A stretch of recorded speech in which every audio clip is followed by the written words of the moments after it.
जय जय श्री राधे, जय जय श्री राधे। ये जो आप देख रहे हो प्रभु जी, ये पूरा राधा कुंड है और वो पीला मंदिर के पीछे जो कुंड है वो श्याम कुंड है। ये कुंड है राधा रानी ने अपना कंगन से खोद के बनाया, ठाकुर जी ने बंसी से बनाया। जैसे ठाकुर ने गोकुल में पूतना को मारा, मथुरा में कंस को मारा, यहाँ पे ठाकुर जी ने एक राक्षस को मारा है जिसका नाम अरिष्टासुर था। बड़ा मायावी राक्षस था। कंस ने ये अनाउंस किया, जब ठाकुर ने जन्म लिया तो कंस ने ये अनाउंस किया कि जो कान्हा को मार देगा मैं उसको आधा ब्रजराज्य दे दूंगा। तो एक राक्षस था अरिष्टासुर नाम का, वो बोला मैं कन्हैया को मार दूंगा। तो यहाँ पहले कुछ भी नहीं था, केवल वन ही वन थे। वन का नाम अरिष्ट वन था। तो नंदगांव से ठाकुर जी यहाँ गाय चराने के लिए आते थे। नंद बाबा के पास 9 लाख गाय थी। तो सुबह की लीला ठाकुर जी राधा रानी के साथ बरसाने में किया करते थे, दोपहर की लीला यहाँ और संध्या वंदन की लीला निधिवन वृंदावन में किया करते थे। तो यहाँ ठाकुर जी जब गाय चराने आए, वो राक्षस आया और सांड का रूप धारण करके गायों में सम्मिलित हो गया, गायों को मारने लगा, ग्वाल वालों को मारने लगा। तो ठाकुर जी ने देखा ये तो एक राक्षस है। तो वो जो पीला मंदिर बना है वहाँ ठाकुर जी ने उस राक्षस को पूंछ पकड़ के मार दिया है। छोटी गुम्मत। जब राधा रानी यहाँ दोपहर के समय माखन लेके आई तो राधा रानी ने देखा कि ये तो एक सांड गाय का बछड़ा मरा हुआ पड़ा है, ये घोर पाप किसने किया है। तो ग्वाल वाल बोले ये तो राधे आपके कन्हैया ने किया है।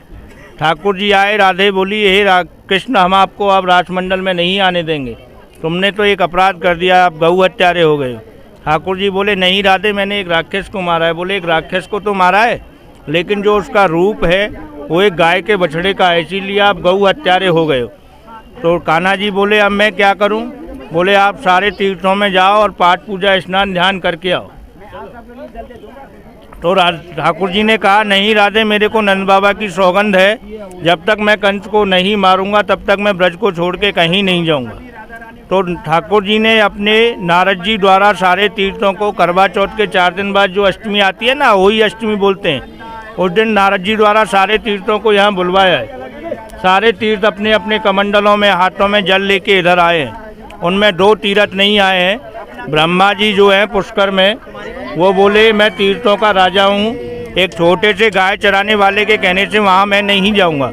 तो ठाकुर जी ने उनको श्राप दे दिया है कि जा तेरे कुंड का पानी काला हो जाएगा, तेरे कुंड में कोई पाठ पूजा स्नान ध्यान नहीं करेगा। एक गंगा जी हाथ जोड़ के खड़ी हो गई।